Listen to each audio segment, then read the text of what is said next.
It's WWDC time again, and as usual, we have longtime friend of the show, Christian Selig, on with us. Christian, welcome back. Thanks so much for having me. Yeah, so I want to start. I got up extra early this morning because I had an epiphany laying in bed last night that I thought you had said something to me this time a year ago. Where is this going? And so I had to go back and reference last year's podcast to be sure. And you told me that if there is no Apollo for iPad by this time, something has gone catastrophically wrong. Yeah, catastrophically wrong with my ability to give estimates. I think what my biggest issue this year is I just got distracted by a few things. There was a notifications update that I thankfully just put out that ended up taking a bit more than I thought, but it was getting really great feedback in the beta channels, and thankfully has on release too. So I wanted to make sure I could see that through. So maybe we'll punt that statement ahead another year, and then I can definitively say a catastrophe occurred. Dang, yeah, you really got me there. I didn't realize I said that. You brought receipts and everything. Yeah, well, it's just become kind of an annual tradition on this show to make fun of you for that, because I think the first time we had you on the show it's been a little over 4 years at this point, and even at that point, the iPad app was in the works. Oh no, it's been in the works since pretty much the initial release. It's just one of those things that's so it's a big effort, and it's hard to. It's just one of those things where if I sat down and had spent the last, I guess, 4 years just building that, I'd be great. But then people would be like, what the heck happened to the app? You haven't updated in 4 years. So I think this is where those fancy people on like full-fledged teams have a little upper hand on me, where they can have, employee A working on the iPad app full-time while, employee B, C, and D work on the rest of the app, keep coming up with updates. But I think I can definitively say I have no more. Well, like I have little sprinkle updates planned, but I don't have anything big planned anymore. So I think if I release anything big before the iPad update, I think that qualifies as another catastrophe of planning on my part. All right, you heard it here first. You can quote Christian Selig. No new big updates coming to Apollo. And big, I mean, as in like little stuff. Like I want to do like video uploading. Is like a small big thing I've wanted to do for a while, and I've made some headway finally on that, which I want to release. And like little quality of life stuff like that, I'd like to have in the app. But yeah, if I have like the Mac app or the Zune app out before the iPad app, then yeah, I put my eggs in the wrong basket. Well, I think your eggs have been in the right basket. Your notifications update was excellent, and I think definitely a higher priority than an iPad app when Apollo already works so well on iPad as is. Yeah, it's kind of a toss-up. Like it's a bit of a chicken and the egg problem, but like the iPhone app just has so much more users than the iPad app. And the iPhone as a product does as well. Like it's just like the iPad sells a lot, but the iPhone's a juggernaut. Sure. So when you have something like, say, there's 4 times as many users on the iPhone than the iPad, when you have an update that affects like the full 100% of the user base, it's really nice versus something that affects potentially a smaller portion, but is still like amazing. And the stuff I'm planning to do with the iPad update is like, I guess some updating things around the gills that I think will affect the iPhone update for the better as well. So it's one of those nice things that I think everyone, even if you don't use the iPad app, will be pretty happy with. Yeah. Mm. Can you tell us how many people have chosen the notification sound of APOLLO being typed on a mechanical keyboard? Is that something you can see? Funnily enough, I think I do have analytics on that, but I literally have. I don't know if I can find that now as we type. Yeah, I honestly, I was curious for that, so I added like a little thing when you choose that it's like, oh, this user chose this as a little analytics event, but I haven't ever looked at that yet. I'd be curious. Yeah, I think most people honestly leave it as the default, and the fun little extra ones are bonuses, but it's.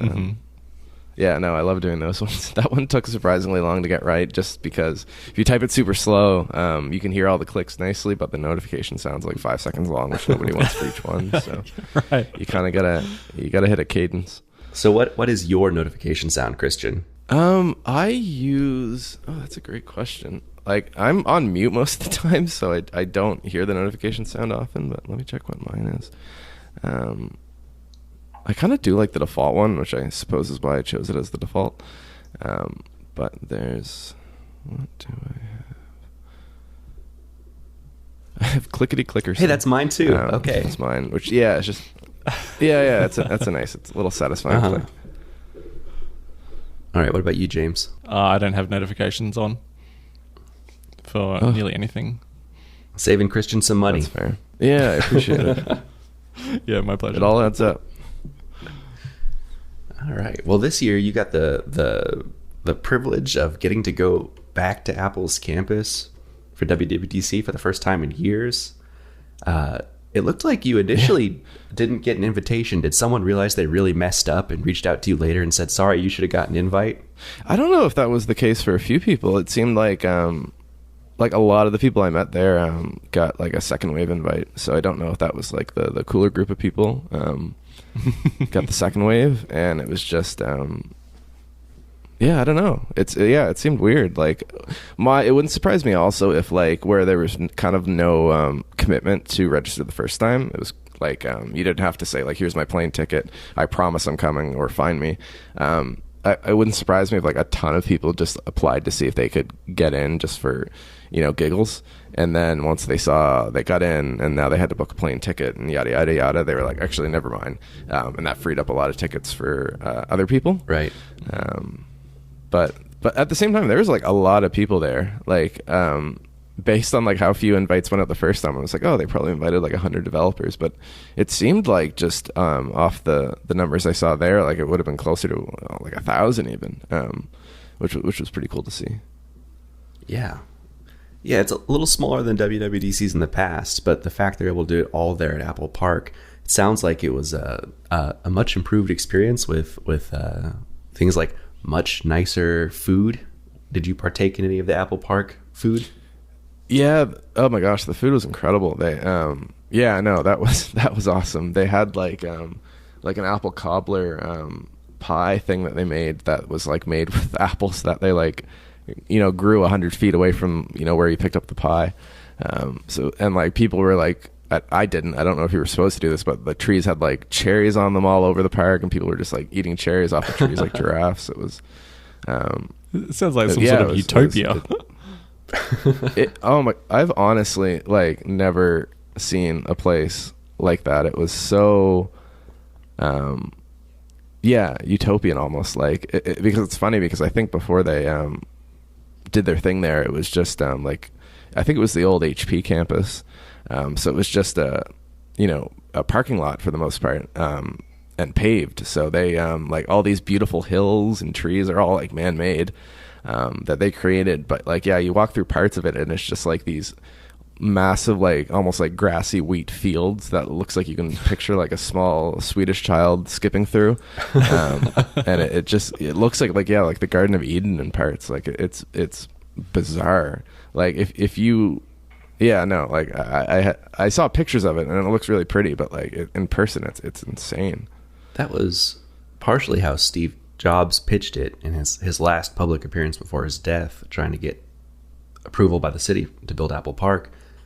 He said, when he was a kid, that whole area was orchards, and then HP came and paved it over, and he wanted to kind of bring it back to some of its natural beauty. So I'm glad that vision has been achieved there. No, yeah, like there were parts where you'd literally be walking and kind of just look around and be like, holy crap, like what is this place? Like it's like the architecture of the building was incredible, like and like inspiring in its own right, but just like if you did a 180 facing away from the building and kind of just looked around at parts, like it was like the most just like beautiful, idyllic environment. Also, another new building on their campus, they officially unveiled their developer center this year. We didn't get much of a look at it just from our online experience, but did you get to take a tour of the building? Yeah, they did like a really the tour guides were phenomenal. They were like so legitimately excited to show off the building finally. I think they gave us like a full tour, and they brought us in all like the little rooms that I assume they expect to have like developers invited to I guess like collaborate with or help out with their development process. And it was like a full like half hour, maybe even close to an hour tour of this like really like cool state of the art building. Did you get any indication of the future use of the area?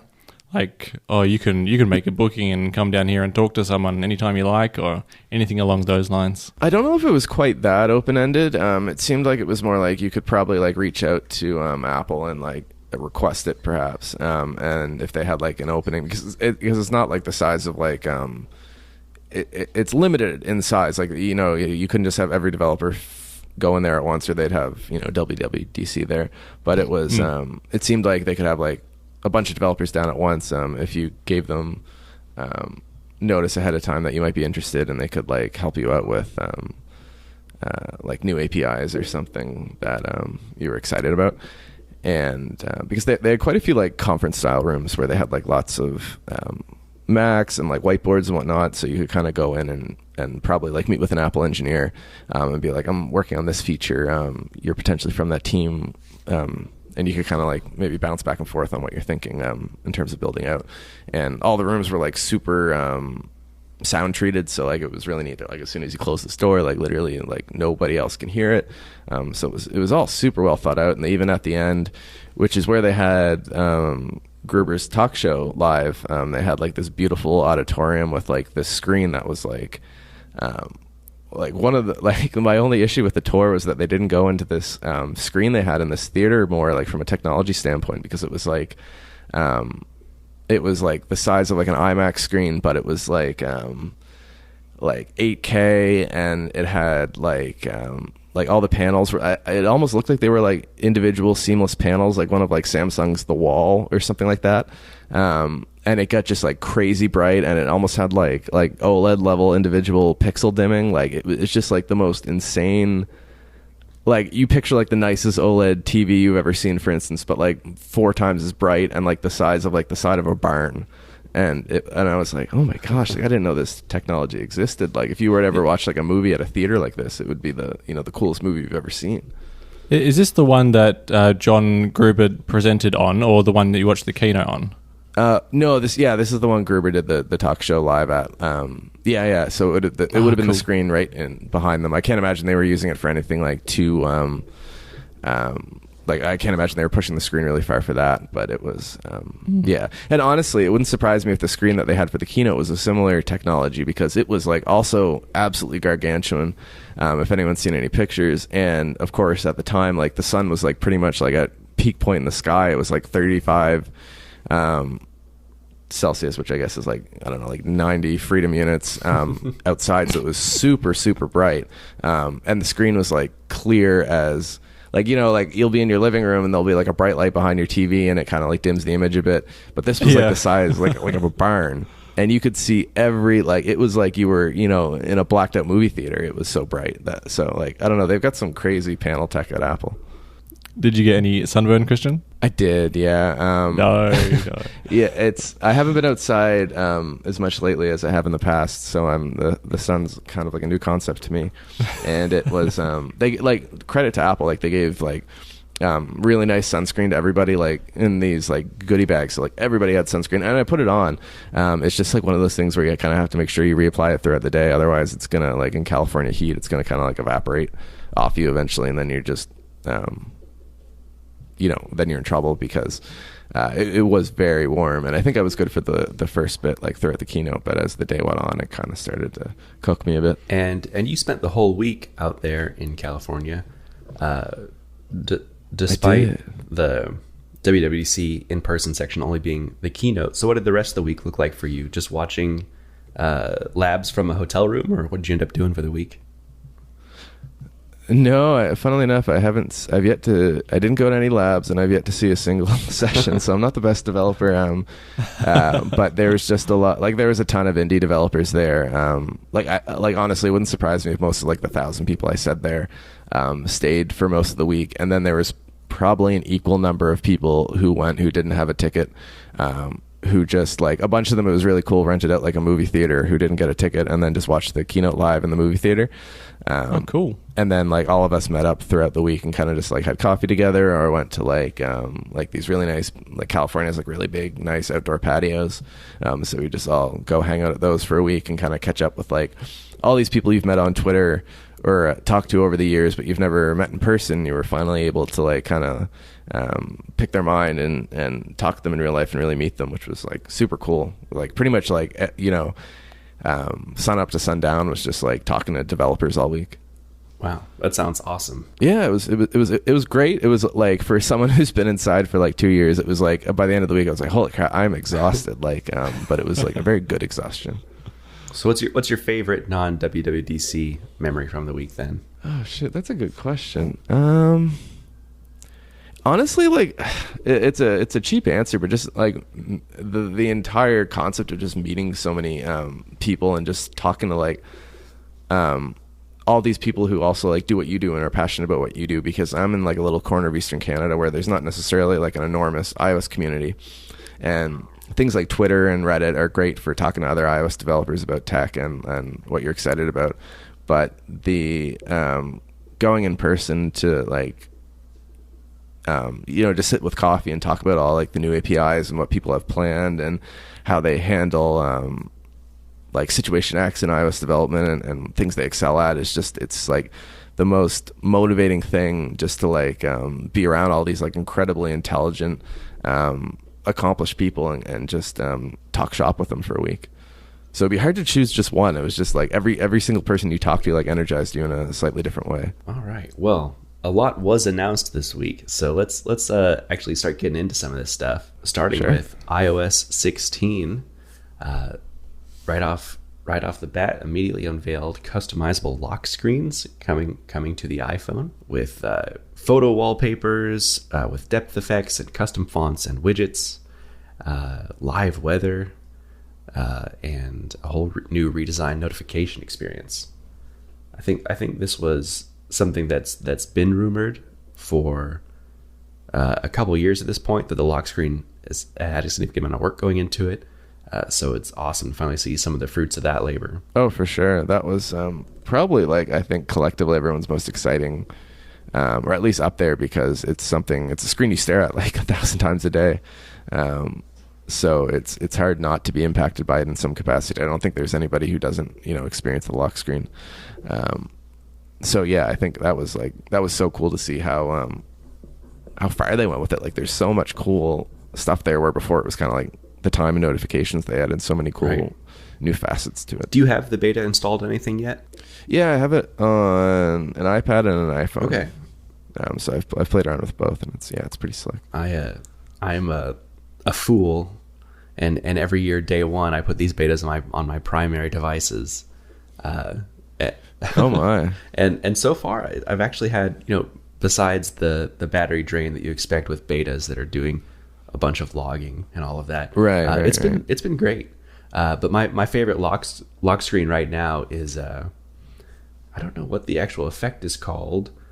It's just a photos wallpaper, but it changes the photo every time I unlock my phone, and it curates a selection of things from my photo library that thinks will look good on a lock screen, and it lets me choose people that I want to show up. So I just have it cycling through photos of my daughter every time I unlock my phone, and it's a very cool experience. Oh, I had no idea that was a thing. That's really cool. Huh. Yeah. So is that just when you long press on the home screen or the lock screen rather? That's one of the you get like a dynamic option. Yeah. Let me see if I can very quickly find the name. It's called the Photo Shuffle lock screen. Live? Okay. So, and when you do that, it'll ask you what people you want to include in the shuffle, and it'll ask you if you want things like photos of nature or buildings as well. And then it'll pick the best photos from your library that match that criteria. And it does a really good job of finding some nice photos that look good in the vertical orientation on my lock screen. Is it only looking for the depth effect photos, or does it just put anything in there?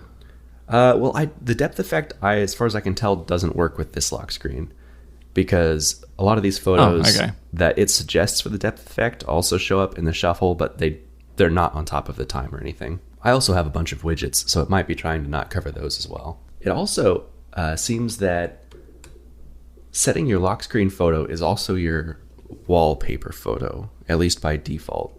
So every time I unlock the phone, my wallpaper on the home screen is also that lock screen photo. And I assume those can be set separately, but it's kind of nice to shuffle through all those, so I don't mind it for now. And I assume part of that plays into how the lock screen and the home screen animate into each other, depending on the lock screen. Like the astronomy lock screen, the Earth kind of moves down to the bottom of the screen as you unlock. Oh, right. I like that. That effect's pretty cool. So, and the notification center and the lock screen are basically completely unified now. If I swipe down from the top left of my phone, it just takes me back to the lock screen at this point. Yeah, they really went all out on that. Some of the effects there. They also showed off a new live activity notification. So you won't be spammed by a bunch of notifications about a sports team or a food delivery or something like that. You can have one almost like a widget looking notification that can update itself live on your lock screen, which looks really good. I'm looking forward to the in screen timer, how it reports on the number of times you unlock or pick up. I think it's called pickups.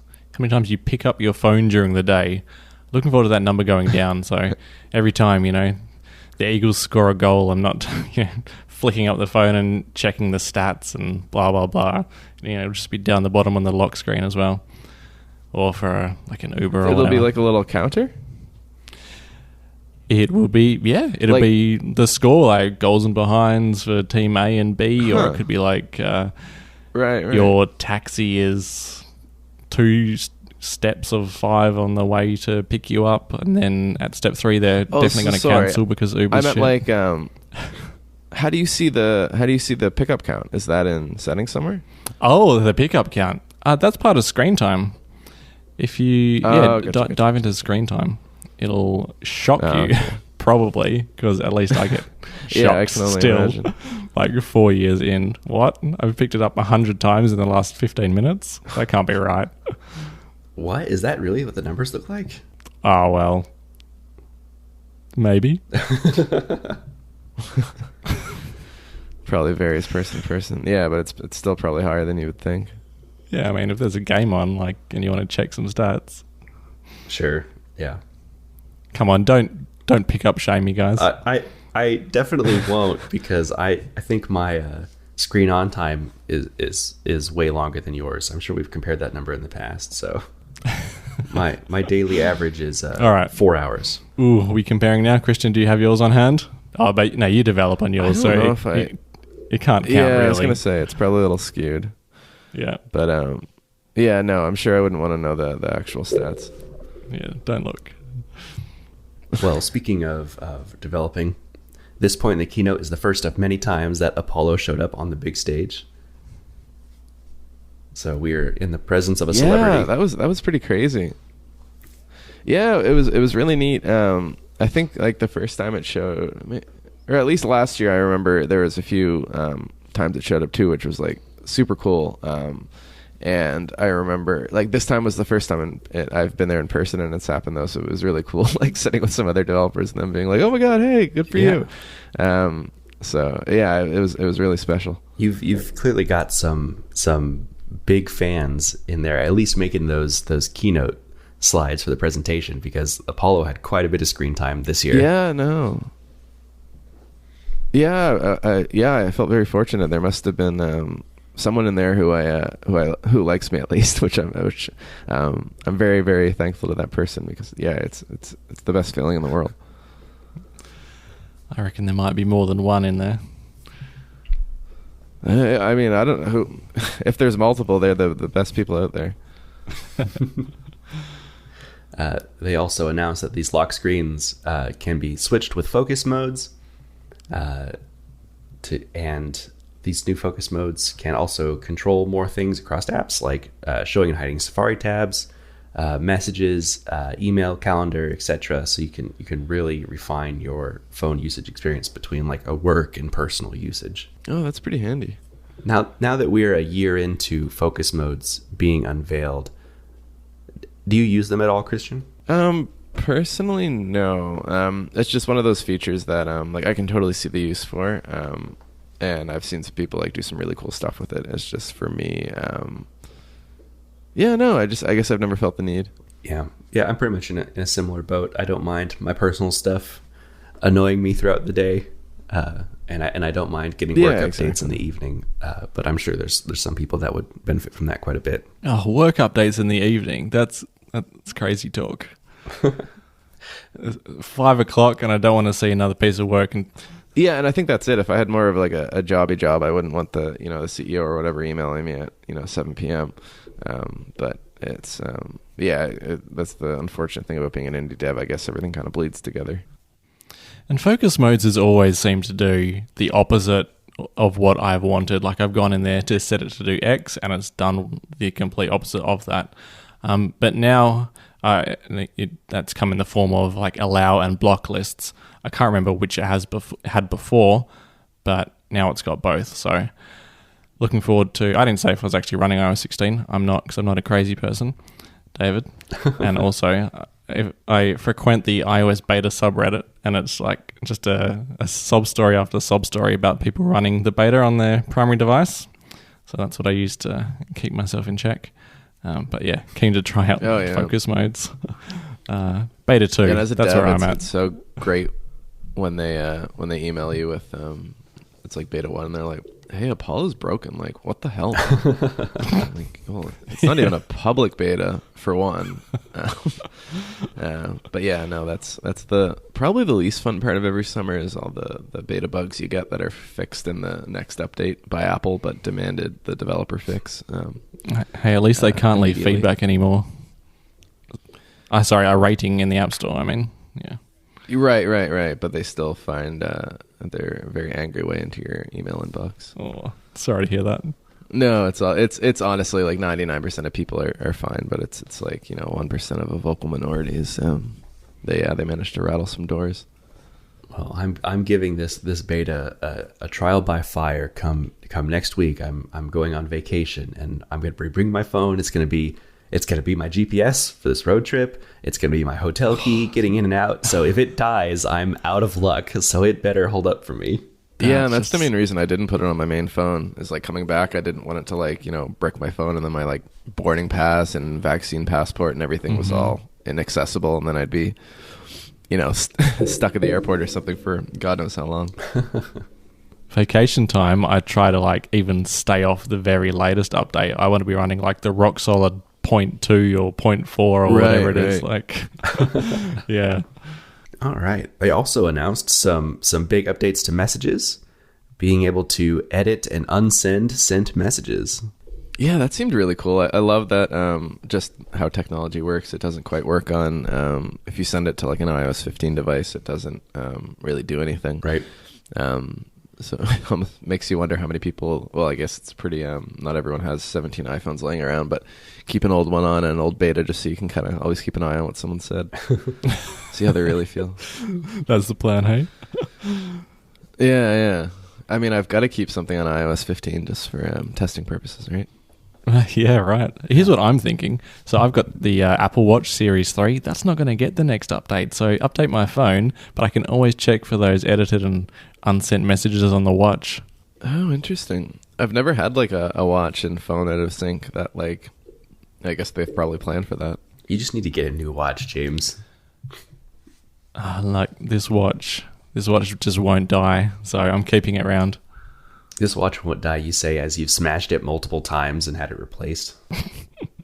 Yeah, I thought it was supposed to be pretty rough. Yeah, well, I mean, the screen's come off a few times, but Apple's always replaced it under the screen replacement program for this series, so it's still kicking on.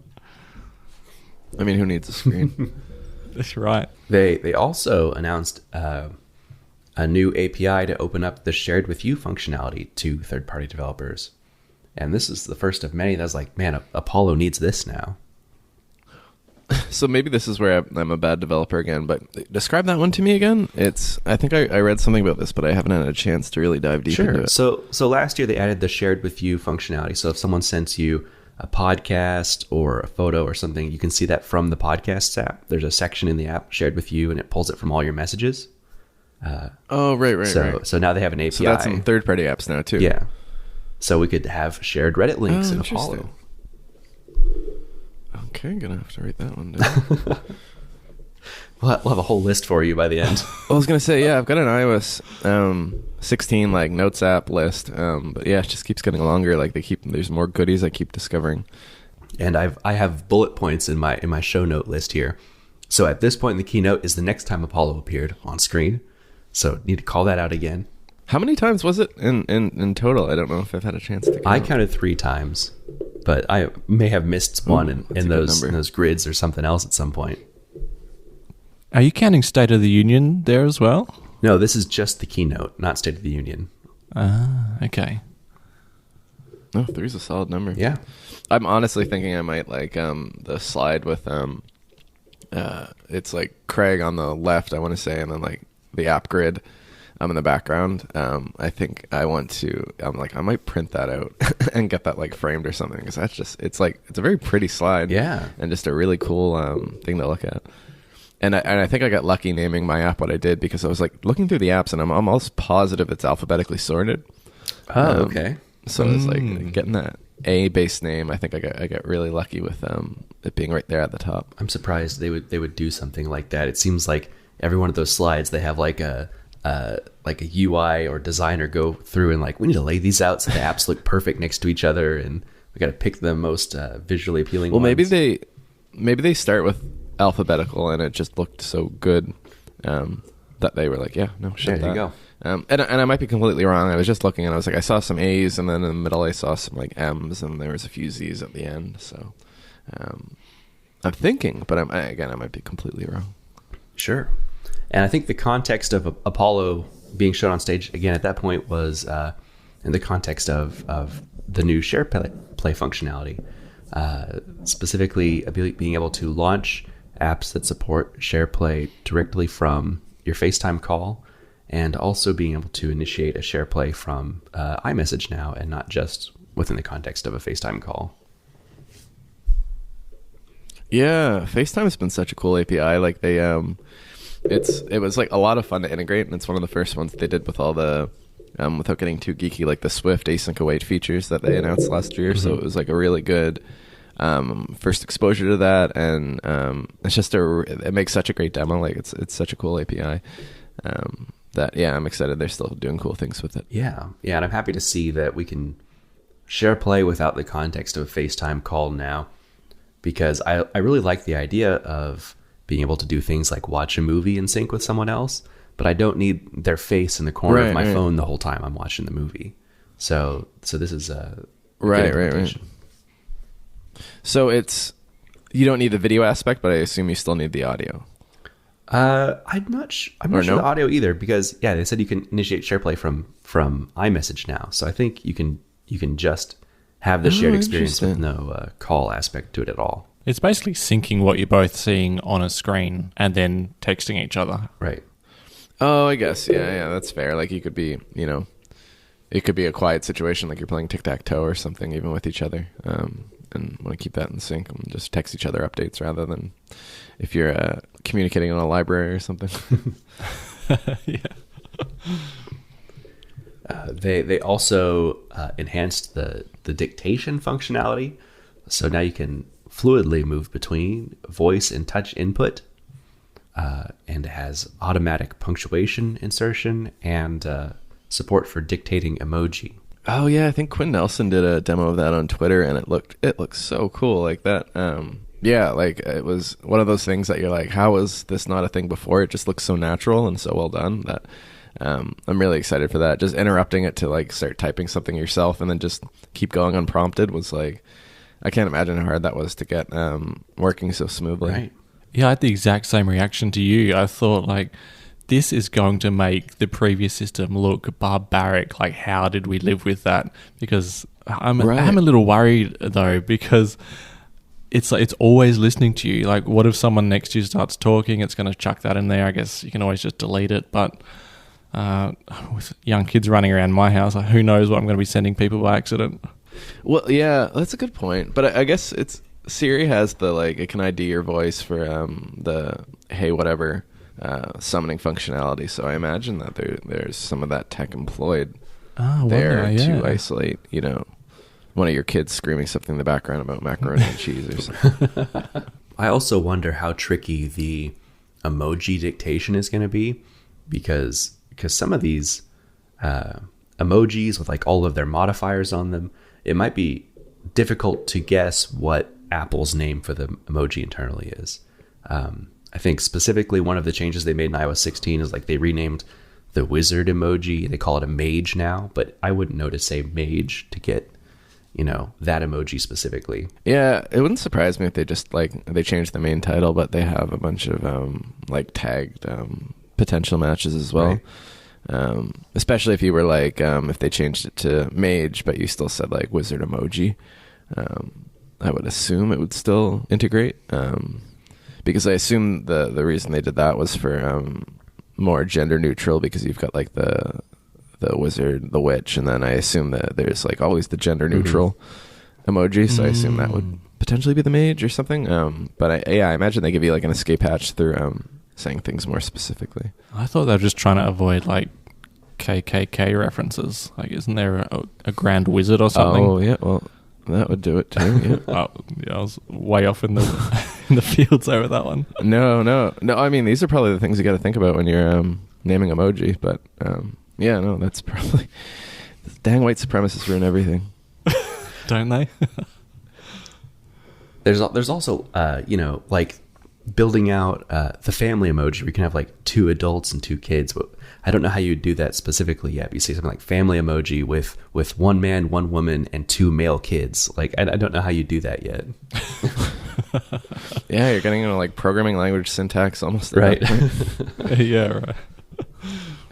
So, or you could say emoji, you have to speak in a deeper voice, and that's the emoji syntax, and then you revert back between them. Yeah, I don't know. That's probably a fun problem at Apple to solve. And my notes say at this point we saw Apollo again, so we got to call that out. So just I'll take it. Between every feature, they put Apollo up on the screen real quick just to remind everyone, and then they move on to the next one. Yeah, well, I'm glad it was only 3, because I think if it was there was a 4th in the keynote, I would have probably because I was outside and the I don't know how much they showed of the actual set outside, but there was a kind of an outdoor theater set up, and I probably would have embarrassed myself and stood up and thrown my hands in the air, taking a bow. Who the hell is that guy? Yeah. But yeah, so I'm glad they didn't do 4. I probably would have made a pretty big fool of myself. So the next feature was an enhancement to live text, which was part of iOS 15 that let you pull text out of photos.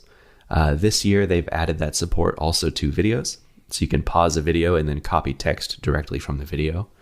And the demo they showed of copying code snippets looked extremely useful. So I'm really looking forward to the situations that I will need that. Yeah, that looked really cool. That's what I got the shout out in the SOTU for. So I'm pretty excited to integrate all that into Apollo. They did a really cool job with that. So, very innocent question. How is that already working in the SOTU video? How do you mean? They showed it working in Apollo, right? On screen? Oh. I'm not 100% sure if I can answer that without getting... That's fine. I thought so. That's why it was an innocent question. That's moving fair. On. Yeah, no. Apple. I don't want to say anything that could get anyone in trouble. I could even cut that question out of this. No. It's all good. Keep the mystery live. All right. Let's just say the Developer Center was not new to Christian. Can neither confirm or deny. They've also added the ability to convert currency and do translations right within the live text API. And part of that translation is also they've added a camera view to their Translate app. Looks a lot like the Google Lens that we've seen in years past. Yeah, the translation stuff always it's so cool, and it also kills me because I so want like one of my longest standing radar or feedbacks has been I really want like an API just for like you pass it a string in a language you want it to go into, and it outputs it, because I assume they do a lot of that like on device. And right now I think you can, I don't even know if you can throw the user to the Translate app to do that, but right now I have to use something gross like Google Translate to power that in Apollo if you have like a comment in like a French subreddit. Because like a common thing you'll see is like in like, I don't know, like the Montreal subreddit, for instance, where they have a large population of English and French speakers. The comments often bounce between the two languages, French and English. And so a common request was to be able to like long press on it and translate into a language of your choosing. And just being able to like de-Googleify that part of the app and have something like really nice and inline, or even just throwing up an Apple sheet would be really cool. But yeah, I think that API has evaded me somehow still. Yeah. Do you speak French, just out of interest, being an Eastern Stater? I can speak it broken, but I can understand it pretty well. Cool. Like my high school was in French, but that was a little while ago. Wow. Yeah. It was like voluntary. Like we have like the whole French immersion thing, so you can choose to do it, and you can like grades 7 through 12 in French or in English. Wow, that sounds There like you a go. great opportunity. I wish I could have done something like that. Yeah, it was pretty cool. It's basically the only way I could have learned another language if they forced me to. Is your upcoming exodus from Kansas going to be able to make use of this live translation feature? No, this is like a long weekend trip. I'm not going on an extended vacation anywhere. I'm not even leaving the state of Kansas. Okay. I'm just going to the other side of the state. Okay. You know what they're like over there, though. Oh, yeah. Yeah, I might need the Translate app. The dialect is so different. I mean, in pandemic era, like even like moving one city over is pretty exciting. Right. Like we got to take the wins we can get. And then finally, as part of this live text functionality, which is not exactly text related, but they demoed the ability to lift subjects out of their photos, which is mind blowing. And I've tested it on most of the photos, recent photos at least, in my library, and it seems very accurate. I'm very impressed by it. Yeah, that was super. That was kind of just like Apple flexing their machine learning chops or whatever. Right. And I was almost equally as impressed with the actual cutout itself as I was with the cool like shimmer effect they put around the cutout before you do anything with it. And I was like, that is super well done too. It's like a 21st century version of like the marching ants UI in Photoshop. When you select something, I was like, that is clean. Yeah. Even Photoshop doesn't have that yet, right? No, they're very like 90s in comparison. That's probably my number one complaint of the beta is I don't get that shimmer effect because the phone has a hard time telling whether I'm trying to copy the subject of a photo or animate a live photo. And so if I don't quickly like tap on the subject and drag it immediately, it just animates instead of selecting the photo or the subject. Oh, interesting. Yeah, I guess there's probably some like competing gestures there too. Right. It's the same with like I guess holding to you've got like if you've got text there, you can also long press to select it, and you can also kind of long press to bring up that like copy dialogue. So there's we wouldn't there's a lot going have on there. competing Yeah. gestures if they would have left 3D touch in there. Yeah, well, we would because there's still the iPad, right? They just need to add it to the iPad. I almost wonder if that was like a big reason why they got rid of it, just because like I don't know if the larger surface area made 3D touch and like the I don't know, the surface was just very hard to manipulate in that way or Right. what, but it was I miss 3D touch, but I don't miss the incompatibility between versions because like say I'm working on the iPad app for 2029 and it's I want to add like something like that. I'd have to have something completely different for the iPad just because that functionality doesn't exist. Right. Yeah, that's fair. I'm sure that's, they would have wanted to add that to the iPad, and the fact that they never were able to seems to indicate to me there probably was some hardware limitation there. Yeah. And I feel like even if they did, like it would probably like make it to the Pros, but not the Mini or the Air or something. So you've kind of got like the Right. features that aren't everywhere are kind of hard to adopt as a developer. So it's a tricky one. There were some enhancements to the Wallet app as well. In-app ID verification, allowing you to do things like if you have your driver's license stored in the Apple Wallet, if you're in one of the 2 states that support it, you can do things like just confirm to the app whether or not you are over the age of 21 without having to share your birth date specifically. So that's a cool step towards privacy on their part. Yeah, I really like that. It's one of those things where like the cynic in me has to wonder like if Apple's the beauty of that feature aligns with reality insofar as I can see like some police officers potentially being like, oh, what does that mean? What year were you born? And not really giving a shit that you're over 21, but wanting as much information as possible. Right. So I'm curious how well these will work in practice almost. Yeah.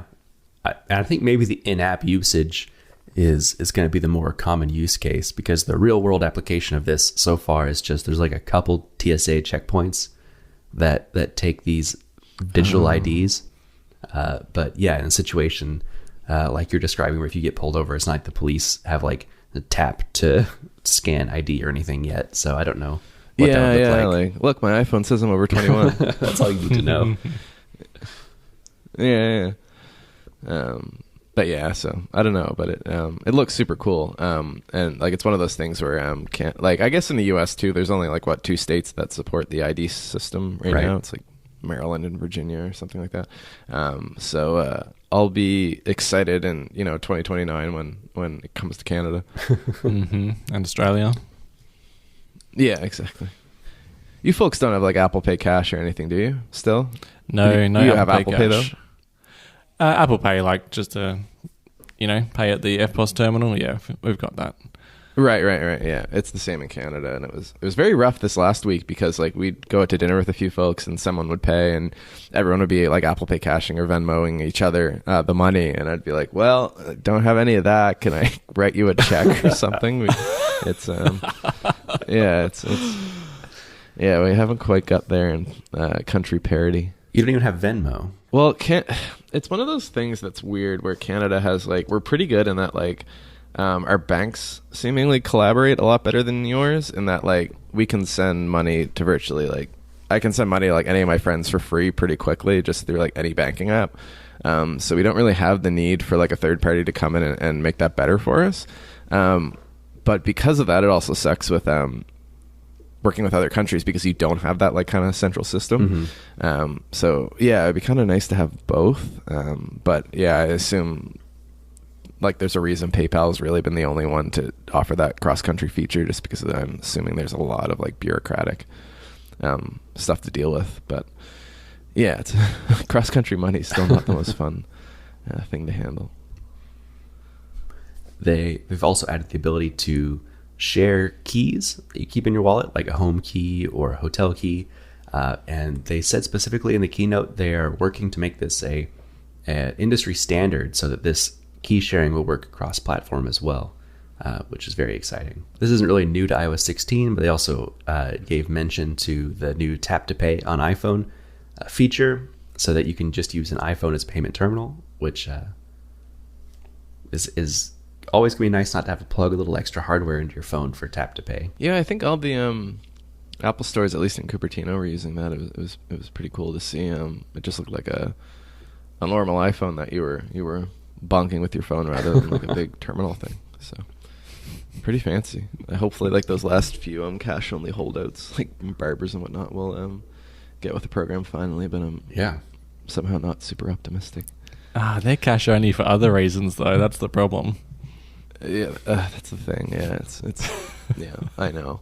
It's so annoying that I'm like, I know you have to pay income tax like a normal person on this transaction if I pay you over credit, but it was like, could I just charge me like 25% extra for the tax you'll have to pay so I don't have to walk to the ATM down the street?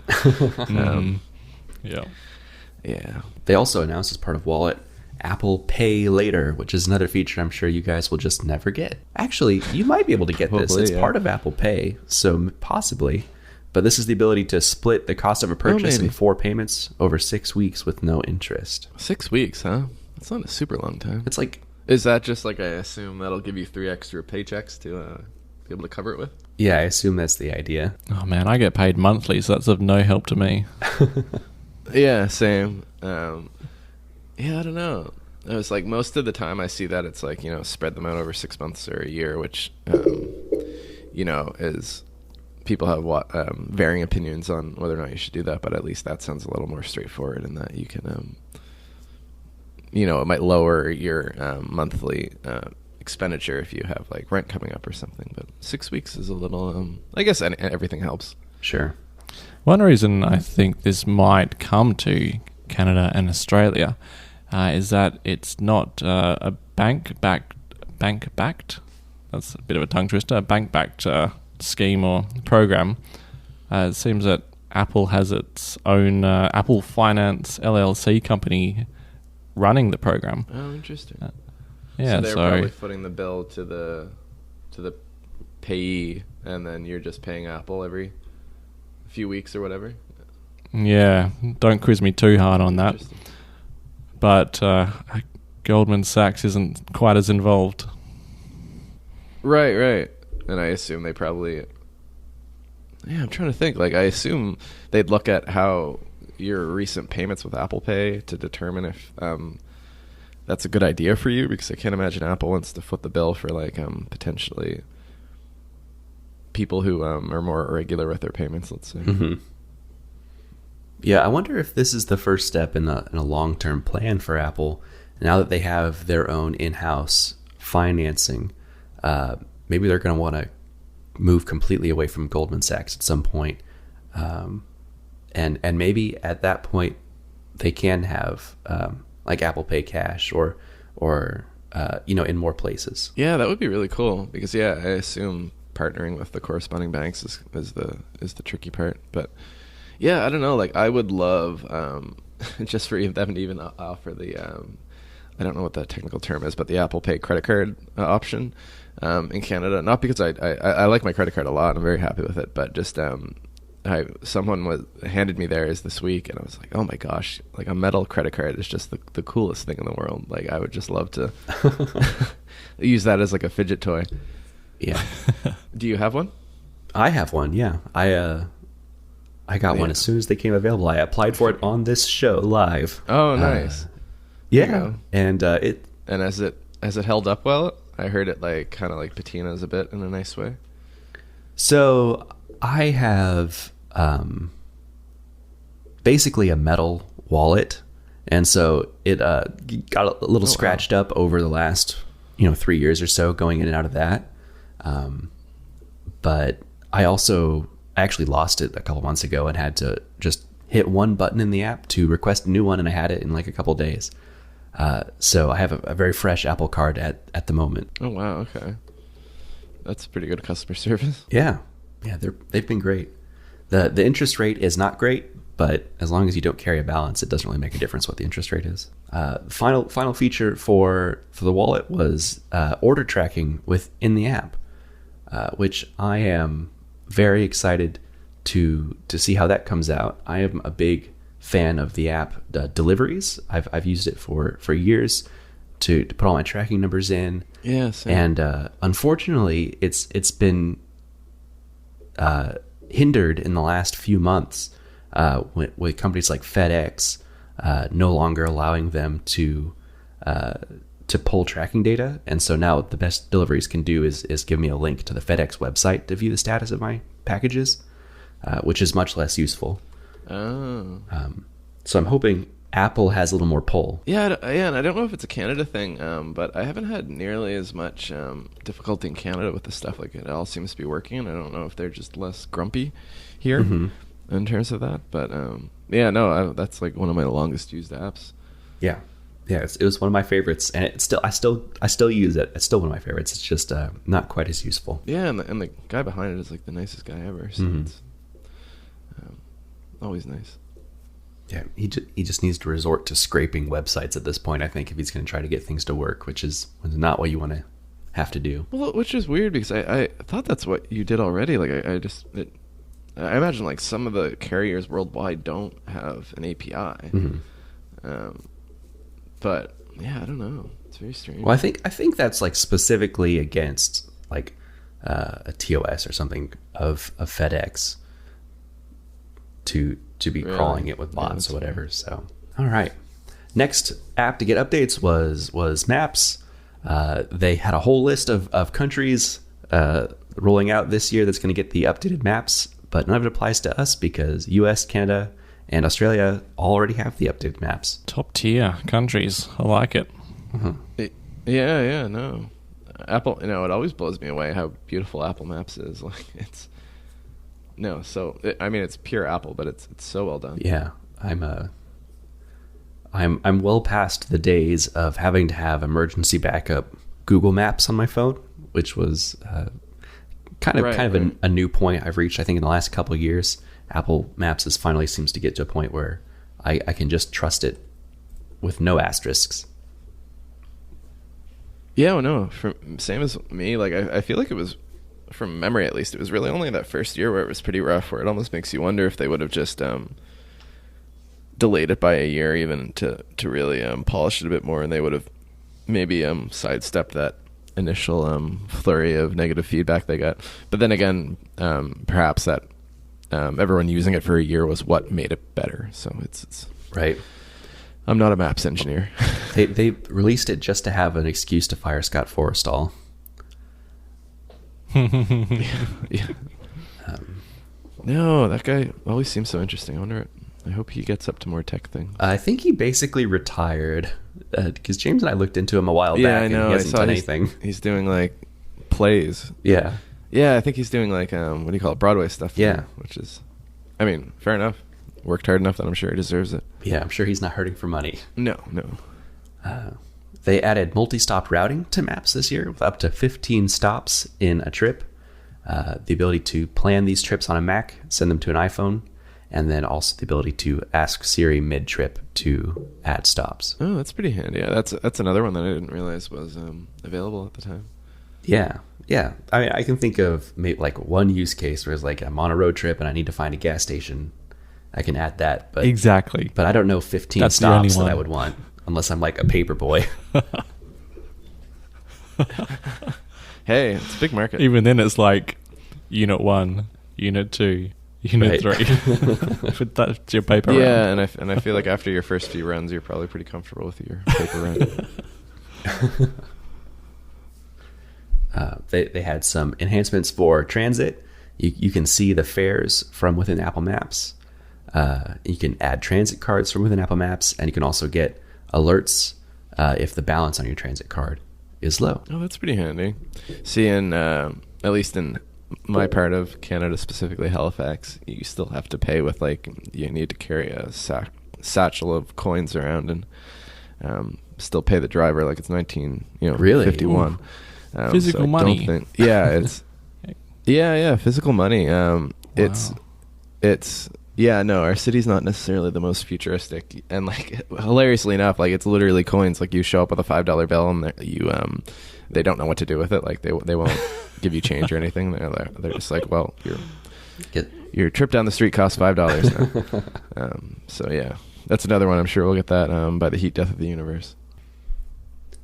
They added a couple enhancements to MapKit as well, an API for integrating the new detailed map, and also their look around feature has been added to MapKit, so you can kind of get Apple's equivalent to Street View built into things like Zillow is what they demoed, so you can use look around. That's pretty handy. Mm-hmm. Anything you don't have to reach out to Google for is always a win. True. Yeah, that's fair. They had a section on sports up next, which was Craig's tracksuit moment. And this is specifically, they highlighted again being able to view sports scores and live play-by-play in those new live activity notifications on your lock screen. They called out that you can follow your favorite teams and leagues within Apple News. And if you have Apple News Plus, you can get local coverage as well. Oh, interesting. Sports. I mean, they've got all that cool Friday night Apple TV stuff, so there seems like they're doing a lot with that. Yeah. It seems like that's a market they really want to get into. Lots of rumors that they're going to be partnering with the NFL soon too, so we'll see what that ends up looking like. Oh, fair enough. You a big football guy? No. Me neither. Eddie Q was on the board for Formula One once, wasn't he? Or is he? Yeah, I think, or Ferrari, I thought, isn't it? That's Or right. maybe both. Yeah. Yeah, you're right. Ferrari. But you always see him like in the pits there for the Ferrari team. Mm-hmm. You see him there more than you Right, see him right. in any Apple keynotes anymore. Yeah, true. Well, I mean, somebody's got to change the tires during the pit stops, right? See Eddie with a wrench. Maybe he needs to pull some strings. I mean, yeah, I imagine a board seat carries a lot of weight. Right. Yeah. That's a strong part of how Apple and Disney had such a close relationship for so long with Steve being on the board of Disney. Well, the Formula One's in Montreal next week, I think, Christian. So if you get down there, check out the Ferrari garage. Yeah, go find Eddie. Oh, really? We're in Montreal? Go find Eddie, yeah. On the Olympic Island, I think. Oh, okay, fair enough. All right. Next, they had some updates to family sharing. They have an easier way to set age-appropriate access with occasional reminders as your children grow up to maybe adjust those settings to stay appropriate as they age. The ability to set up family devices with the new Quick Start. So if you bring a new device close to already set up device, besides being able to set it up as one of your own, you can choose to set it up for anyone in your family. They have screen time requests coming in the form of text messages now, which I can attest to being a very nice improvement, because the way it works currently is if one of my kids sends me a screen time request and I miss that notification, I've got to dig around like into settings and then family, and then I got to go to like the screen time for that individual child to find that notification to then update it. So the form of a text message is going to be much nicer. Yeah, no, that sounds a lot better. Yeah. And then the big feature, shared photo library among your family. Oh, yeah, I could hear 1,000 parents cheer out in glee. Yeah. I am a little nervous about the implementation with the camera like dynamically deciding which library that should go into. It seems like there's the opportunity to mess up and put something in the shared library you don't mean to. But I mean, you can opt out and have it completely manual, can't you? I believe you can. I would be surprised if that's not an option. You probably want to be, just in case you want to be really careful. So it does seem to have some good intelligence behind it, though. Things like if the people in your shared library are in the same location as you when you're taking the photos, that would be a situation that it would then try to send it to that shared library.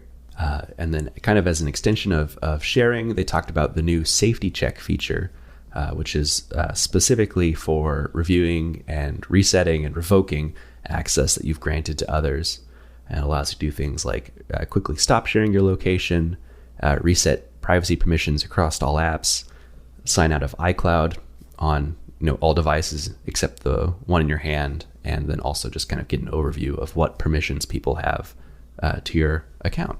Seems like a valuable feature for those people in a situation where they need to get out of something like an abusive relationship that they called out. Right. Yeah, no, it's really cool. Apple's clearly investing a lot of time into like solving problems like that are very important, but might not make the best commercials or the easiest sells, but they're still like obviously like incredibly important in a lot of people's lives. Right. Yeah, they seem to have in the last few years, especially with the release of AirTags, had a renewed focus on the security and privacy implications of the devices they sell, and are really trying to address that. For better or worse, I think it's always better to lean on the side of caution with that stuff, even if it ends up being a little less useful or a little more annoying in the case of AirTags. But definitely better always to be safe than sorry in those cases. The next announcement was something that I was very happy to see, a complete redesign of the Home app. As a context for you, Christian, I just purchased a house a couple months ago, and I'm in the process of setting up smart home from top to bottom, from smoke detectors to garage doors to locks and lights and all of that. But the home app itself has been probably one of the biggest thorns in my side in doing that, because it's not good. And so okay, fair enough. So this new home app is very much a breath of fresh air. Everything is laid out nicer, and you don't have to drill into rooms to see everything. Or my use case was I just always chose everything as my favorite accessory, so that they would all be on the one home screen. So now it requires like a lot less taps to do common operations. I Right. assume. Yeah, exactly. Everything is more viewable and more easily accessible. So I'm a big fan of that redesign. That's exciting. Yeah, especially with something you'd use as much as your house. Right. I can imagine having all that stuff be a lot more ergonomic. Probably, is a big quality of life improvement. Yeah. And then next up is CarPlay, which got a huge update, kind of, in the form of allowing it to take over all the screens in your car, including controlling things like temperature and radio without having to leave CarPlay, widgets that you can lay out across all your screens, customizable instrument clusters. But the asterisk on this is that there won't be any vehicles that support it until probably 2024. Yeah, that's a big catch, I suppose. But I mean, it was the same way with the OG CarPlay, wasn't it? That like it was probably like a BMW and Ferrari at first that had it, and then slowly it became to the extent now that it's like they said, like most people, or at least most Americans, won't consider a car without it at this point. So it's became pretty ubiquitous. It just took a little while to get there. So hopefully it'll reach more and more cars, because that certainly looks a lot better than, not only better than most cars, like that looked really slick. Like I would love to have that in a car. Right. Yeah. The thing is that if you don't bring your iPhone with you on the drive, the thing still has to run a UI. Is that going to be CarPlay still, or is it going to be, Ford Sync version 29 or whatever? Or what if one day you decide to switch to Android? Do you then have CarPlay and on your like dials, and then Android Auto in the middle? And I'm pretty curious how that's going to work out. I wonder if that's like Apple kind of leaves that implementation up to the car manufacturer, where they could have it like not require a phone, and it would just be a much dumber, for lack of a better term, UI. But once you connect a phone to it, your iPhone to it, it would be a lot more improved. Or you could just have it require a phone, and then it uses like Ford Sync or some the legacy UI otherwise. Because it wouldn't I'm trying to think, because it would be very weird to have that and then just occasionally have it switch to Android Auto or something if you did get an Android phone. Very, very, very curious. Because if you're stuck with needing an iPhone, like you'd have to be pretty confident that you're an iPhone user long haul. Like I think we'd be fine, but I think your average user who might, not average, but a user who might not be as aligned with their phones, that's like you keep a car for 20 years. That's a big commitment to make, to only to make sure you have a compatible phone for that long. It's the ultimate lock-in. That's right. Yeah. Yeah, honestly. Because at least with like your home, your new home where you have HomeKit for everything, like is there a home app for Android? Like, can you interface with that at all if you had an Android device? No, not with HomeKit devices. Oh, interesting. Okay, so that, I guess you got your house and your car locked into Apple, so that would be a pretty good hook. Yeah, I'm not jumping ship anytime soon. Something they quickly mentioned on stage, but I did not get a real feel for how this works, is they announced an enhancement to spatial audio that uses the True Depth camera to scan your ears to enhance the spatial audio. But I do not understand how a picture of your ears is like what they can do to make it better. Did anyone else get a better feel of how that was supposed to work? Well, I guess they've got on some of the cameras, they've got like the LiDAR sensor, so they could know like the different depths of your ear and potentially know how to reverberate sound off different parts of it better. Is all I could think of. Yeah. But That's such that's a tricky one, because I remember they said with the original earpods, not even AirPods, years ago, they said that like they scanned, you know, however many thousand people's of ears to come up with you know, a shape that would be most performant for the average ear. And I guess perhaps with that, they don't have to kind of have that average baseline anymore. They could normalize it to your specific cavity. Yeah, I was prompted to do that when I set up my phone, and I think it was the first time I put my AirPods in and asked if I wanted to scan my ears, and I said sure, and I like held my phone around, and I realized as I was scanning them that my AirPods were still in my ears. So I think it's probably got a very skewed profile of what my ears look like now. No cavity at all. Yeah, I would say. Hey, we don't ear shame here. We do very often, actually, Christian. That is a staple of the show, because James's ears can't hold AirPods. He can't use AirPods. Oh, interesting. Like, even you tried tape or anything? That's actually not a bad idea. I could go back to like the 80s sweatband just around my ears and over my nose. I mean, you want to be a real Apple user, right? You're not using like Pixel Buds or something. Get your Apple card taken away. That's it. No, thankfully the original style AirPods work for me, but just none of the subsequent ones. So I've got something. Oh, so you've got to have like 13 boxes of those stored in your desk somewhere in case. Yeah, well, they're still selling them, but the day that they stop, I think it'll look something like that. Yeah, you'll be in a bit of trouble. And one thing they did not announce in the keynote, but I want to call out, they finally added a toggle for haptic feedback on the keyboard, which I have always wanted to try out because the Taptic engine is so good, and yeah, it feels true. great. My only exposure to that is like really bad Android phones. So has it been enjoyable? Yeah, I like it quite a bit. I enjoyed it on Android phones back in the day as well, but it's much more subtle than it used to be, and it's not like a big vibration motor having to ramp up and then slow down every time. It's very precise feeling, which is nice. Right. Okay. Yeah. In the past, whenever I used it, it always felt like when you're like whacking like a kiosk at an airport terminal, like it wasn't super enjoyable as an experience. But I'm sure if anybody's going to do the haptics right, it's Apple. Yeah. All right, I'm going to try to pick up the pace here because we are just barely scratching the surface of this keynote. I think watchOS 9 is going to be quick for us. They added 4 new faces. We could just skip it altogether since, you know, there's no Apollo on watchOS 9.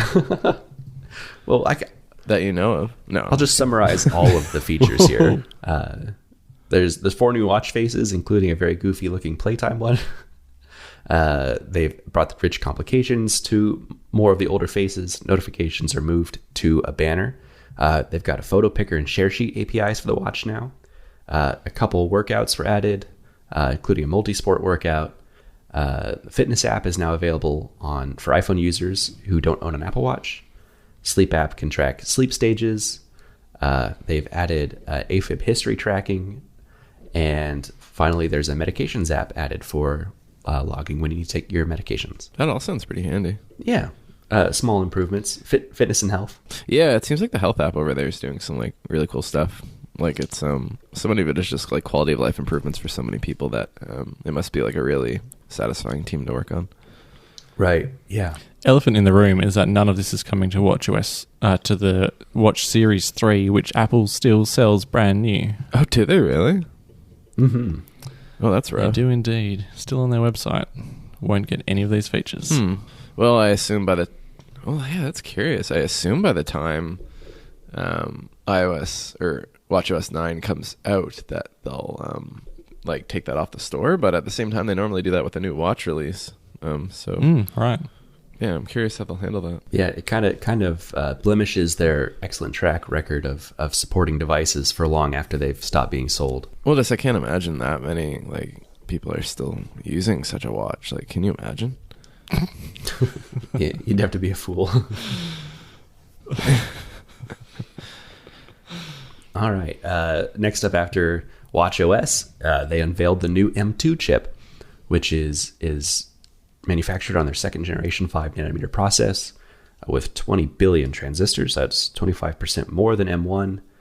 Memory bandwidth has increased by 50% to 100 gigabits per second, up to 24 gigabytes now of unified memory, an 8-core CPU, 10-core GPU, 40% faster neural engine, and the ProRes media engine from the Pro, Max, and Ultra chips has been brought to the base M2 chip now. Yeah, that looked like it's so cool how they're still like cranking out like pretty substantial improvements year over year for like the M series stuff.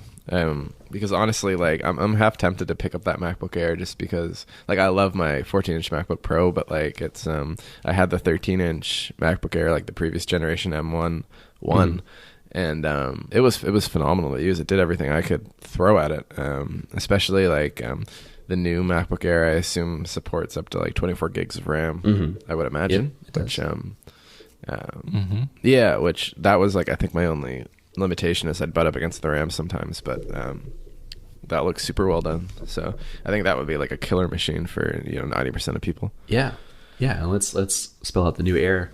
They've gotten rid of the wedge shape for the first time in the history of the Air. It's now a solid slab, but it's 20% True shock. smaller in volume. 11.3 millimeters thin and only 2.7 pounds.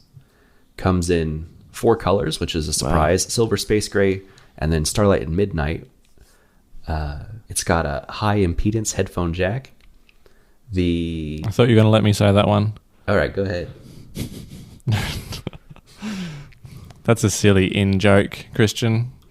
I thought it was a high impotence when they first started adding this headphone jack to their computers. It was very embarrassing. Yeah, no. Oh my gosh. Yeah, that's a different feature. The screen is a little bit bigger to accommodate the new notch. Now it's 13.6 inches and gets up to 500 nits in brightness. It's received what appears to be the same 1080p FaceTime HD camera from the new MacBook Pros.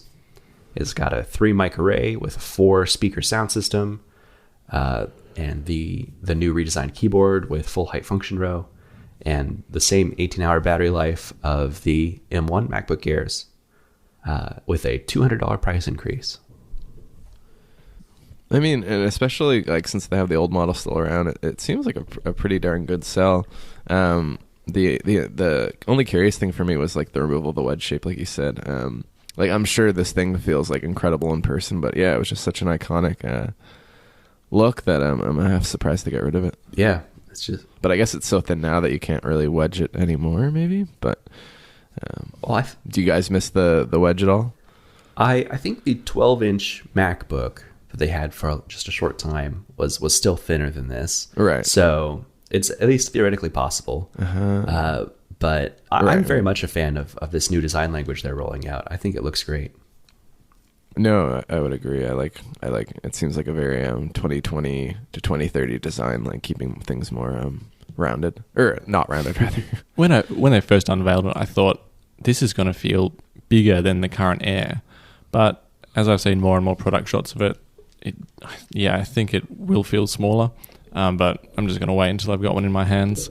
It was a similar case for me with the new MacBook Pros when they came out, and those things look like chonkers on screen, but they don't really chonk in the hand. Really? See, I found the 16-inch was an absolute chonker. I'd love if they ever did like a 15-inch MacBook Air kind of thing. I think that would be almost like the perfect machine for me. Well, you may be in luck. That's strongly rumored. That's right. Yeah, I've heard whispers, so I'll be curious to see. These are the same whispers coming from the same secret place that Apollo's getting these early updates. Oh, fair enough. Yeah. That makes sense. That's a track. Christian's got some insider knowledge. Apollo's actually developed on the new 15-inch MacBook Air. That's why he can't tell us about it. Oh, I wish.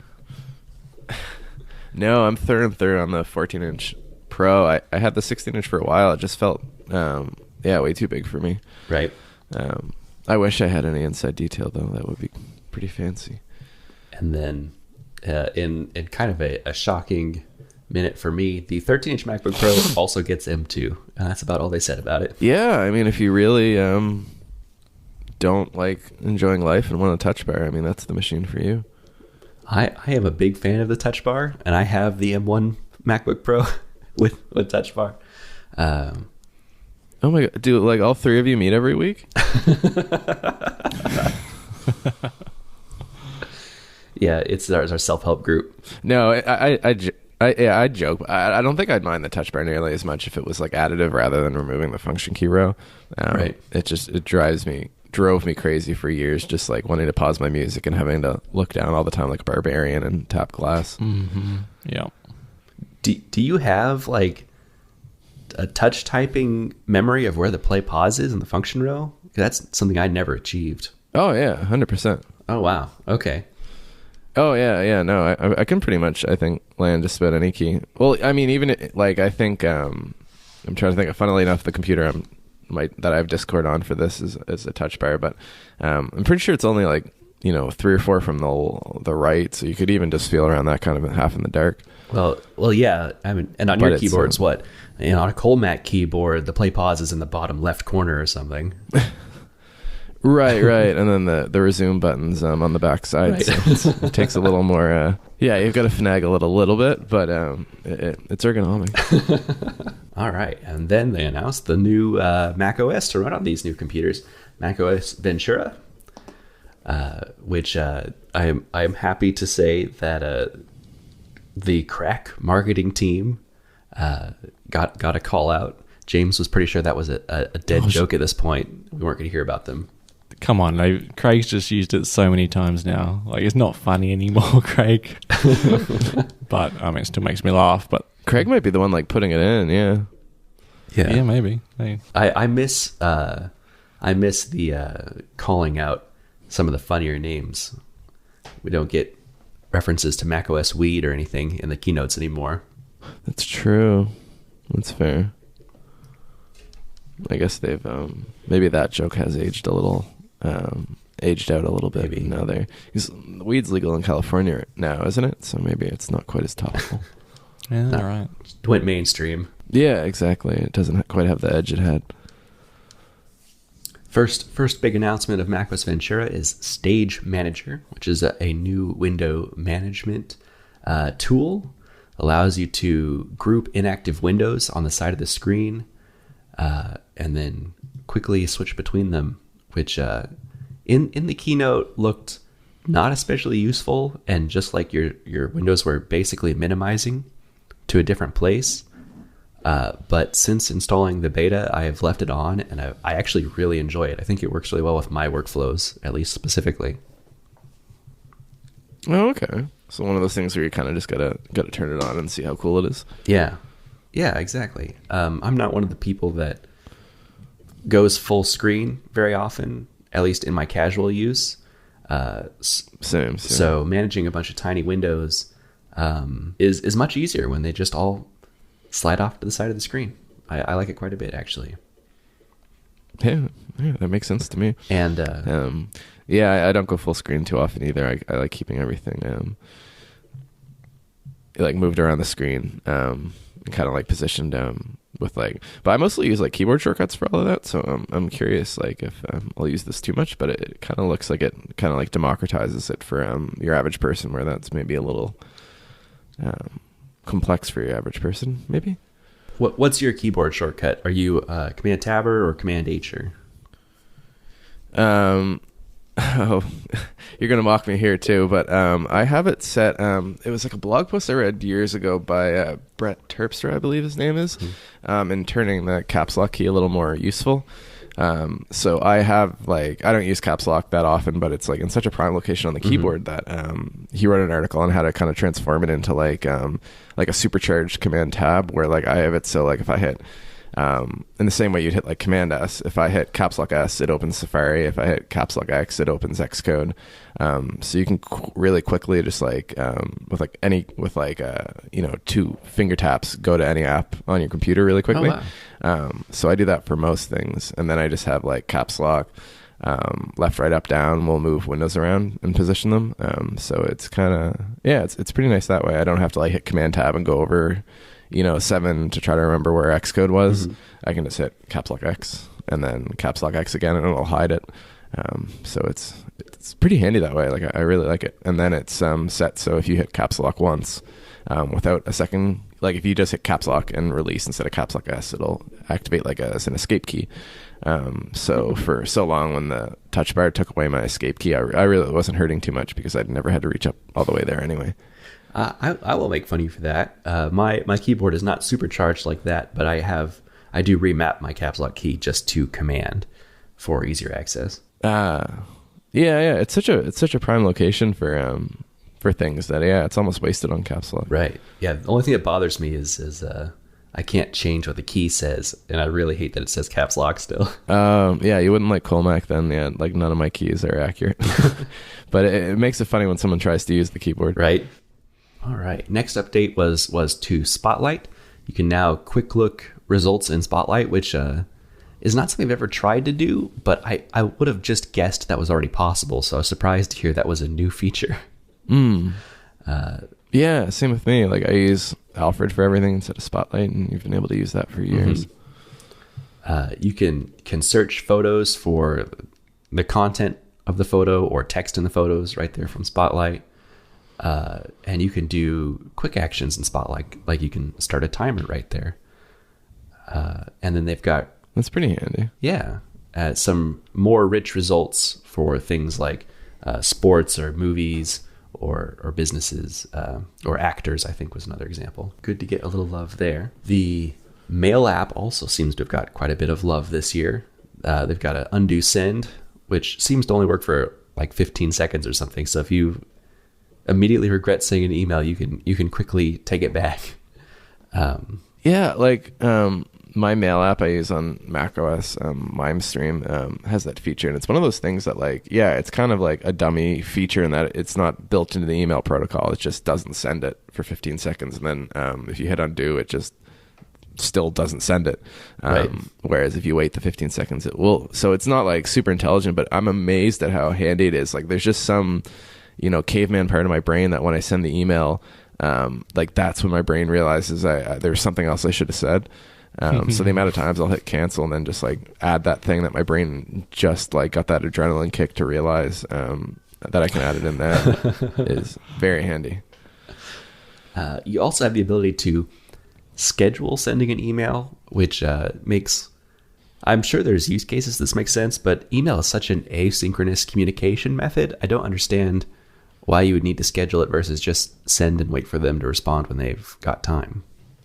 I think the big thing I've heard a lot of people do is kind of like team toxicity almost, and not, maybe that's not the right word, but say you don't want to be you want an email that you want to send out, but you don't want to send it out at 11 p.m. just so anybody feels obliged to answer it then. So you can schedule it to send first thing in the morning when people are actually in the office, or the inverse. If you're emailing somebody, I guess you could look really cool you were staying up all night, scheduled to send at 3 a.m. even though you went to bed at 9. So I can think of some psychological benefits to it, but yeah, beyond that it would be kind of tricky. Something I did think was very interesting, the follow-up suggestions in the Mail app. So if you've sent someone an email and haven't gotten a response, after some period of time, Mail will prompt you to maybe follow up with that person again, which I think could be extremely useful. The Mail app has also gotten an overhaul to its search, and I didn't take very many notes on this, except that if you type in a keyword, it'll search all the synonyms of that word as well. So if the wording of the email was slightly different than you remembered, you can still find it. Right. I think they showed they typed psychology and it also offered psychologist and stuff. So yep, that was pretty well done. Yeah. I can't even imagine linguistically how you'd program that in. They just got some dictionary somewhere of synonyms. I don't know what else you'd do at that point. Well, but it's tricky because psychology and psychologist aren't synonyms. One's the profession for the science. You know what I mean? It's they're related, but not synonymously. Right. So it's tricky. You need a whole team working on just that. Safari got a few updates. You can share tab groups now. And then also, Oh yeah, that looks pretty. yeah. And then we've got kind of a follow-up on the FIDO announcements they made last year. They're starting to actually roll that out and make it usable. So this is their feature they're calling passkeys, which is their push to eliminate the need for passwords and authenticate entirely with Touch ID or Face ID across websites. That was so cool. Ricky Mondello, who's all over Twitter, did that, and they did such a great job with that session. It was so understandable, I guess, for lack of a better term, because it's a very not heavy, but a very complex topic, and I think they outlined the scenarios in which it would be pretty helpful really, really well, and got me pretty excited about hopefully seeing more websites adopt that. Yeah, I love the idea of being able to ditch a password manager if every website would adopt that, but I have no idea what that timeline's actually going to look like. Yeah, and I think it's one of those things where even if only a subset of your most used ones do, it's still pretty helpful. Like, if your Neopets account doesn't adopt that, but your bank does, that's still pretty exciting, because one of those might be more, crucial and nice to have. Like how Ricky outlined, it kind of eliminates phishing attempts. The ability to do that, that might be really nice for banking use, for instance. I check in on my Neopets way more than I check my bank account balance, Christian. That's fair, but maybe not. Like, the convenience of it is completely justified. But I'd argue your Neo points are important, but maybe not as much as your people points. I also really liked that they had a cross-platform solution to this, where you can scan a QR code like on a PC from your iPhone, and your iPhone will use Face ID to authenticate and sign you in still.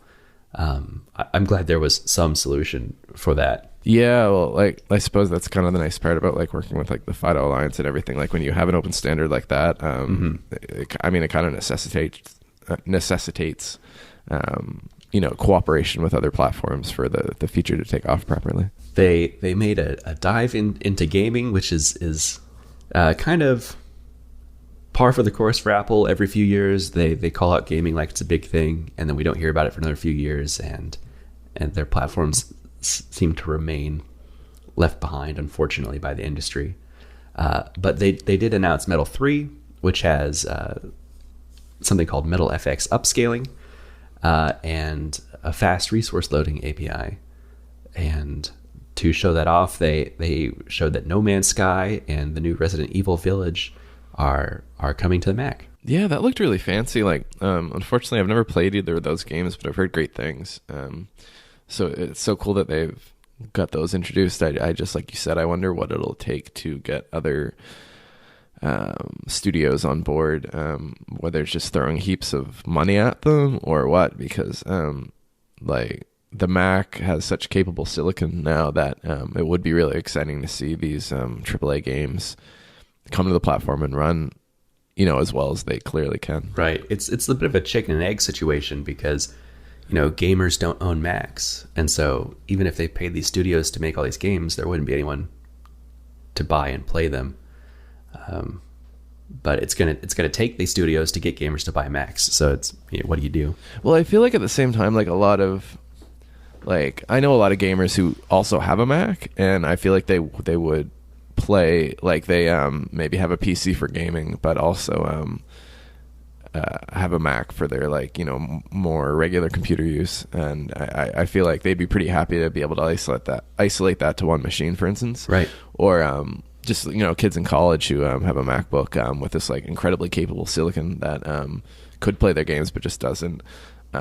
So I feel like a lot of people have Macs, they just don't think of it as a gaming machine. Again, chicken and egg problem, like you said, that I feel like more games would do a long way in kind of just establishing it as this capable gaming platform. You don't need to be the next Xbox, but I think telling your friends that you played the new Call of Duty or whatever on your Mac and it was awesome, I think kind of contributes to having more of that mind share kind of thing. And at the same time, if they took an M1 or M2 chip and they put it in the Apple TV, that could be the next Xbox.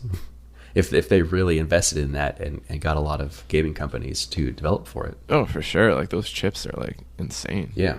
and they're so low wattage too. Like it would be incredible. Like you could have an Xbox that's like portable. Yeah. Last up for macOS features, there were some enhancements to continuity, allowing you to hand off FaceTime calls between any devices. But the context of the demo was walking up to your Mac with an iPhone and being able to seamlessly switch over. Yeah, that seemed pretty cool. Like another one of those ones that I was like, oh yeah, I guess that wasn't possible yet, was it? But I mean, you're pacing around the house and then you kind of on the call and then you go like, oh, I want to sit down and talk for a bit. Like it's kind of nice just to swap that over to your Mac. Yeah. Also part of continuity, the new continuity camera lets you use your iPhone as a wireless webcam. Seems like kind of the best solution you can have. I know Apple's been ragged on for years for having poor webcams in their laptops, which they do, but there's also a limitation of you'll never be able to fit a sensor as good as the iPhone's inside of a laptop lid.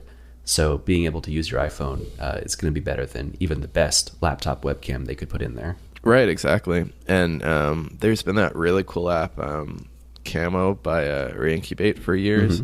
That's done that super well, and I've used quite a few times just for this exact use. It's cool. Apple's integrating that into the OS itself, because like apps like that have done such a killer job doing it for so long, that obviously it's really unfortunate for them, but it's nice that I suppose if you're on a previous version of Mac OS, for instance, you kind of like, you can think, oh yeah, like that's a thing now, and like those apps can still be used or have like power features going forward. But it's such a cool feature. Like you said, you've got this incredible camera that, like, why not put it to use? Especially as like an iOS developer, you've got 17 iPhones lying around. That it's not too hard to allocate one just for video usage. My question is, like, the computers are getting so light and the phones are getting so heavy. There's got to be like a crossover of the phone is going to topple the computer over. You're not going to be able to push the screen back to point the camera up at you because it's going to be too top heavy. So that's fair, but I mean the base, they're still like the computers are getting light, but like almost all of the weight is still in the bottom area. Like the screens, like I feel like if you rip that off, you could use it like a frisbee. Yeah, I'd be more worried about the hinge strength, being able to hold the weight of like a 13 Pro Max or something. Right. So, well, I've yeah, no, but I mean, I'm assuming like they worked with Belkin for it, I believe that they said, and I'm assuming if they're collaborating on an accessory that they'll ensure the strength is there. Yeah, which accessory I'm sure that you won't purchase. I've seen your engineering, and I imagine you're just going to duct tape a phone to the back of your computer. I don't know. Most of my engineering is because like something doesn't quite fit what I want. So if you can get something that like I don't know how flexible that accessory they showed is. Like if you can use it like also on a monitor. Because if you can just throw that in your bag and use it with your MacBook and your monitor, that would be pretty killer, because my monitor doesn't have like a webcam or anything, unfortunately, like the studio display does. But yeah, if not, I'll probably have to rig something up. Like James Thompson on Twitter has a really cool one where he used Lego to build it. Oh, cool. So I think, so you can definitely get creative. But it seems like a really cool one. My favorite feature of this continuity camera is the desk view they demoed.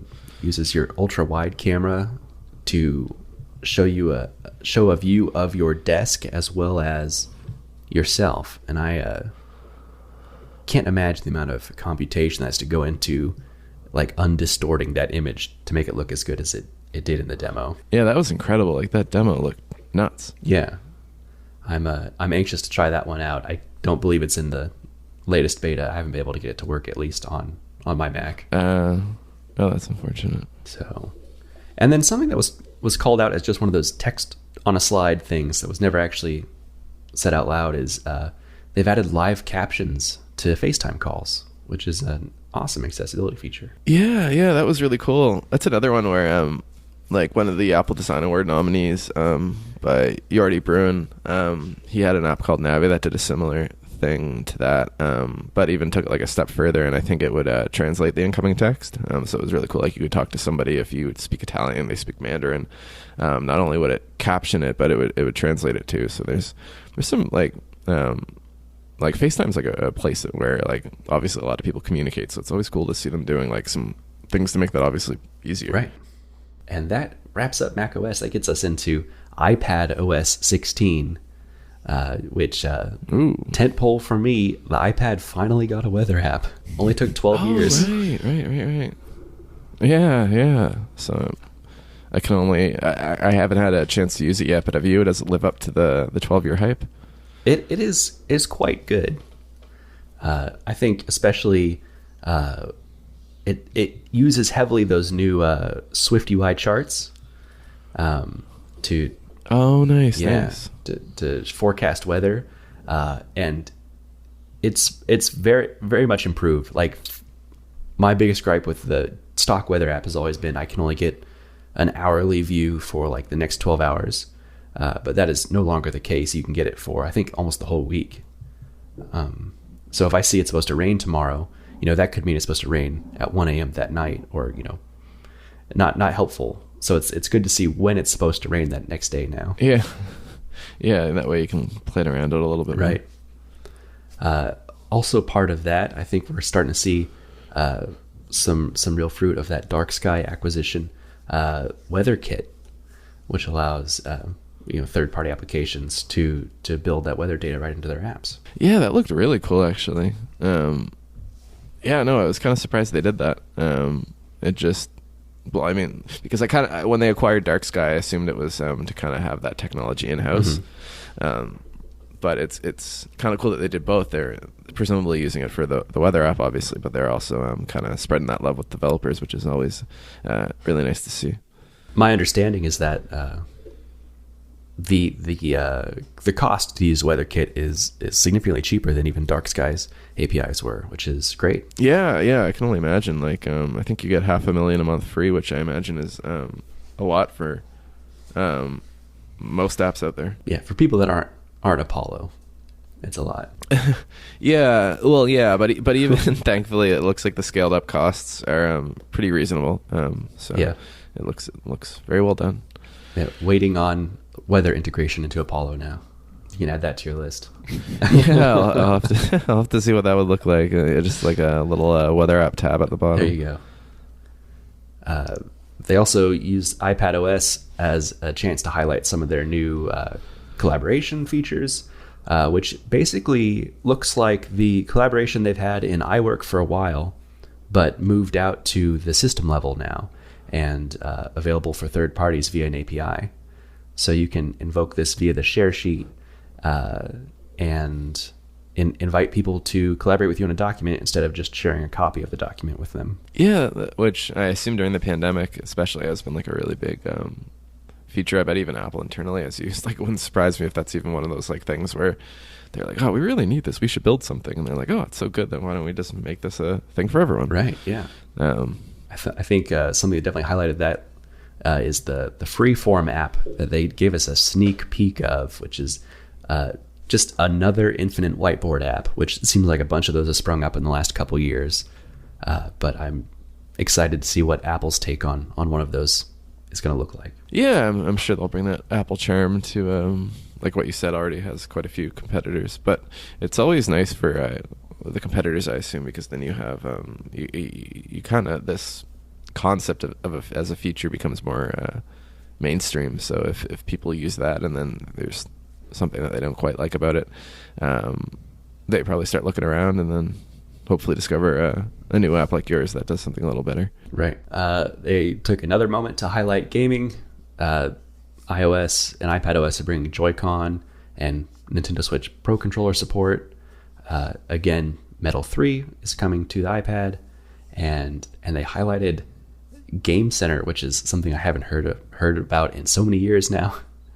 But you can share play multiplayer games now as well. Yeah, like you said, it was kind of cool to see a blast from the past with Game Center there. It's been a hot minute. Yeah. But mixing with share play kind of seems like not an easy one, but an obvious one, I guess. Right. Because gaming with friends is always a little more fun. And then they've done a lot of reworking of applications in general to bring them to what they call desktop class apps. And they rattled off so many things. I tried to write down most of them. System-wide undo redo, availability views in the calendar app, the ability to merge contacts, enhancements to the Files app, like changing extensions and viewing folder sizes. They've refined the find and replace menu. You have customizable toolbars now, which looks very good, and then new APIs to make this functionality available to third parties. Yeah, no, that looks like a really well done one that they put quite a bit of attention into. Yeah. That's something you can add to your Apollo iPad app, customizable toolbars. Yeah, that's more customization and kind of the button thing is something I've really wanted to do for a while, just because it's some people obviously use they might never upvote, but they share everything, for instance. So it's a cool one for sure. The latest 12.9-inch iPad Pro with the mini LED display gets referenced color modes.